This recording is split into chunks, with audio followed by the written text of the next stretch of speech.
Howdy folks, I am Ruski and welcome back to Let's Play Danganronpa 2, Goodbye Despair. In the last one, we finished our investigation into the murder of Byakuya Togami. And now, we will begin our first class trial. Okay, welcome. This is the class trial field. How do you like it? It's a special place that will decide your fates. What the hell is he thinking? Locking us in a shitty-looking place like this? Are you fucking crazy? Don't mess with me, asshole. Oh, complain all you like. I'm used to it by now. Come on, you're wasting your time and energy. Hurry up and take your seats while your names are written. It looks like everyone knows. Even if we try to resist, it won't change a thing. Just as Monokuma ordered, we walked toward the seats we had been assigned. From this point on, we need to find out who killed Byakuya. The ultimate affluent progeny, Byakuya Togami. He was overly critical, arrogant, and condescending, but he also had a strong sense of responsibility. As we were panicking, he accepted his role as leader and tried his very best to keep us together. A guy like him got murdered. Ooh. And the person who did it is one of us. Oh, I like this. I can't believe it. There's no way I can believe it. But if it's really true, we need to find out by any means possible. Because that's our only option. There's no way for us to survive unless we sacrifice the killer. And so, this life-threatening trial billowing with hope and despair has begun. Nope, we will keep on going. Oh, damn! I was seriously that far from getting to this point. This is where I wanted to. This is where I really wanted to stop. Set skills. So we'll just go ahead and grab the skills that I got earlier, and we'll put there. Okay. Changing of the difficulty? No, I think we'll stick with what we have. Now, it would probably make sense to... I'm going to check it just because... Okay, we're fine. It would probably make sense to go ahead and run through the evidence that we've gathered so far. So, the Monokuma file number 1. The victim's body was discovered in the dining hall of the old building near Hotel Mirai. The estimated time of death is 11:30 p.m. The victim was repeatedly stabbed over 10 times between the throat and abdominal region, resulting in death. Aside from that, the body has no other external injuries, and no chemicals such as poison were detected. The body under the table was face down, as if Byakuya were reaching for something. Then we get to the knife, which at this stage I believe is a red herring. Blood-stained knife found under the table where the body was discovered. A glowing paint-like substance coats it. The reason I believe it's a red herring is once we get down to McConn's autopsy, she describes the weapon as much narrower than the knife here. The bloodstain under the table. A pool of blood formed around the body underneath the table. A lot of blood was splattered against the inside of the tablecloth. Also, there was no sign that the body was dragged through the bloodstain. So this indicates that he was killed underneath the table, and the gaps in the floorboard would allow such a narrow weapon, such as the missing skewer, to get him under the table. The floors of the dining hall were full of gaps. Gundam dropped one of his earrings through these gaps, which he was able to retrieve in the end.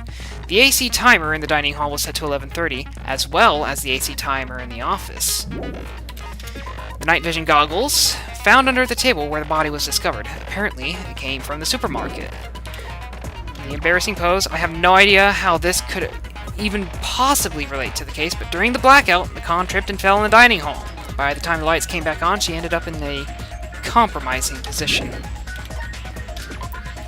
The duralumin case, the case Byakuya had with him. There's a lot of security equipment inside, and a hard plastic case as well. The key to the other duralumin case was inside here too. Ibuki's account. During the blackout, Ibuki was able to discern all the noise people were making. And it goes through effectively what everyone said, which something pretty important will be maybe Hiyoko's statement about not stepping on her feet. Anything really else we're seeing other than Byakuya going, what the hell, what's going on here? This is indicating that he was able to see something, which makes sense because I believe he had the night vision goggles in his case. Guys, Teru came in. Kazuichi was going to go do something about the circuit breaker. Alright, so basically what she heard, which was kind of a bunch of nonsense, almost. The irons in the storage room, there were 3 irons placed inside the storage room. When Nagito found them, they were all turned on. The storage room tablecloth, a blood-stained tablecloth, was found randomly stuffed inside the laundry hamper in the storage room. Teru said the gas stove in the kitchen is powered by electricity. That's why Teru couldn't use it during the blackout. Interesting. The party dishes. Teru poured his heart and soul into cooking these various party dishes. However, Akane and Peko were the only ones who ate them. But I thought they showed a whole scene about Byakuya eating the meat off the skewers. The fire door. I'm not sure how this relates. This one's kind of an odd one. If a fire breaks out, the fire door in the hallway of the old building can be shut to keep the fire from spreading. Simple enough. On the kitchen equipment list, the knife found at the crime scene was not included in the kitchen's equipment list, indicating the knife had come from outside the building. All of the dangerous equipment that could be a potential weapon was confiscated by Byakuya. Apparently, there's an iron plate for BBQ and portable stove for cooking hot pots. Okay, that gets repeated way too often. I don't know if it's some sort of red herring or what, but it's kind of driving me nuts. When Chiaki was standing guard outside, Fuyuhiko apparently came to the old building, then walked away. Because he wanted to join in without actually wanting to join in. He's one of those hard asses that wants to look like a hard ass, but secretly he still wants to be along with everyone else. Alright, the murder threat. A threatening letter that was found inside Byakuya's room. Be careful. The first kill will happen tonight. Someone will definitely kill someone. Kind of not a sinister last sentence, but the author of the letter is unknown. Kazuichi's account. During the search for Byakuya after the blackout, Kazuichi headed straight to the office. He didn't see anyone there, including Peko. The autopsy report from Khan. Byakuya sustained several puncture wounds to his chest and abdomen. The wounds were inflicted by a thin, sharp weapon roughly 5 millimeters in diameter. And then Nekomaru's account. Nekomaru kept trying to use the bathroom since before the party started, but someone was using it the whole time. He was able to enter the bathroom after Byakuya's body was discovered. And I believe that is where people were able to get underneath the floor. We're done with our preparation, so let's go ahead and start the class trial. Now then, let's begin with a simple explanation of the class trial. During the class trial, you will present your arguments for who the killer is and vote for who done it. If you vote correctly, then only the blackened will receive punishment. But if you pick the wrong person, I will punish everyone besides the blackened, and that person will earn the right to leave this island. Such a cruel rule. Before we begin, I'd like to confirm one thing. Is there really a killer among us? Most definitely. There's no doubt that the blackened is lurking among you. Such a sad state of affairs, isn't it? By the way, this class trial is going to be 100% fair, so there's no need to worry. I'm the type who hates favoritism and prejudice. Well, not as much as I hate Monami, of course. You hate me that much? Now, let's begin. You're telling us to begin, but what are we supposed to do? Like, no complaining. Let's just settle this with our fists. Were you even listening to the rules? Didn't that Byakuya bastard get killed in the dining hall, huh? then everyone there is a fucking suspect. Yada yada. Well, what you're really trying to say is that you're not the killer, right? No shit, you guys went off on your own and started killing each other. This has nothing to do with me. Huh? What does that mean? Anyway, why don't we try talking about the most pressing issues on our minds? The most pressing issue on our minds? Where we found the body. It's very strange to find a body underneath a table. Then, let's start with that mystery. The reason why Byakuya's body was discovered under the dining hall table. We can start with that, but ultimately we need to find out who murdered him. If we can't do that... No, thinking about if is a waste of time. We have to do this, no matter what. So the class trial has finally started. From this point on, I will provide simple tutorials at every important moment. I'm sorry, but please excuse my ear-tainting rudeness. Okay. That's kind of a weird word. As things progress during each class trial, you will engage in a number of non-stop debates. During this discussion, all of your classmates will speak one after another without any breaks. It's up to you to reveal any lies or mistakes contained within their statements. Now, as much as I'd like to keep the whole voice acting thing, during the non-stop debates, I'm going to go ahead and just read it normally.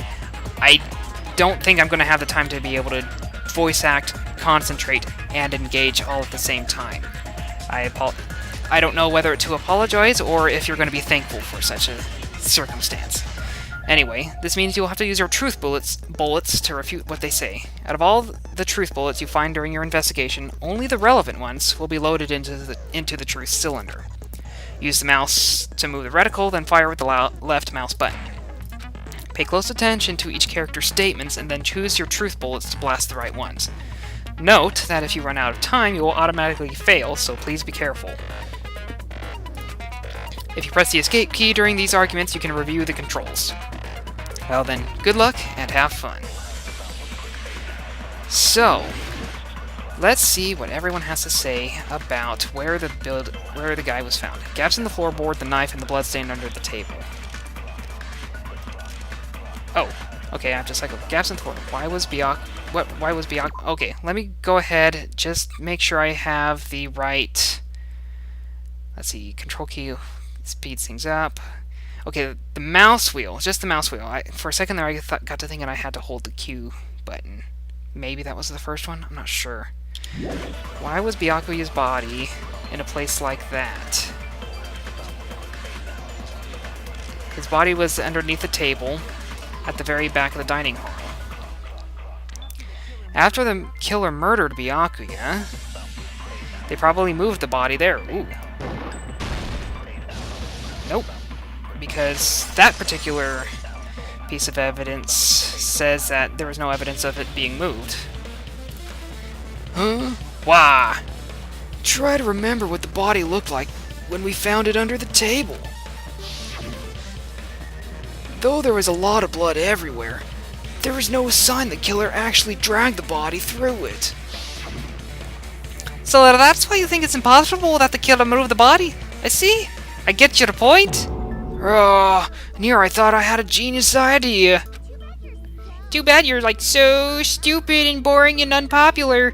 Your life is meaningless. I respond better to praise, you know. But if the killer didn't move the body, why was it under the table? Byakuya was probably killed under the table. What? You think it was killed under the table? So, Byakuya snuck under the table for reasons unknown, and that's when he was killed. Then, shortly thereafter, we found his body under the table. Does make sense, but why did he go under the table?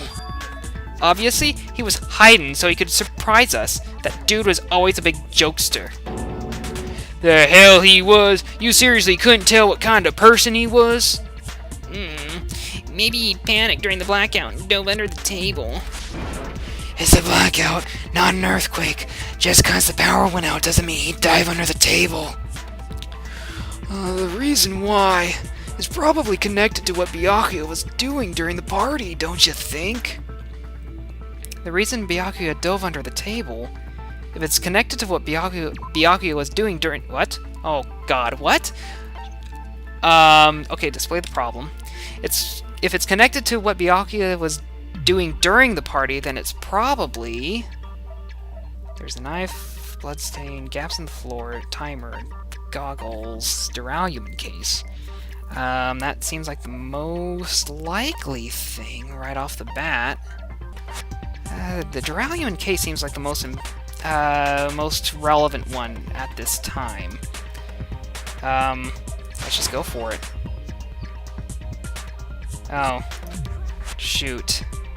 Okay, guess not. The reason behind the cable was connected during the party, then it's probably... Huh. It seems like a leap in logic to say he was going to go get this knife. I kind of get the feeling that's what he did. I'm gonna go ahead and just try the knife real quick. Oh, okay. I guess that... Okay. I guess it was a bit more of a leap in logic than I was anticipating. I know these are awfully short, but I just have a tendency to keep my episodes short. So, now that we're not on anything timed, and we just got past that section, wow, I can't believe I made a mistake, 2 freaking questions in. That just makes me look wonderful. Anyway, so I think we're going to go ahead and end it off here. In the next one, we'll continue the class trial. That's really about all I can say at this point. I want to thank you guys for watching, and I will see you in the next one. Farewell.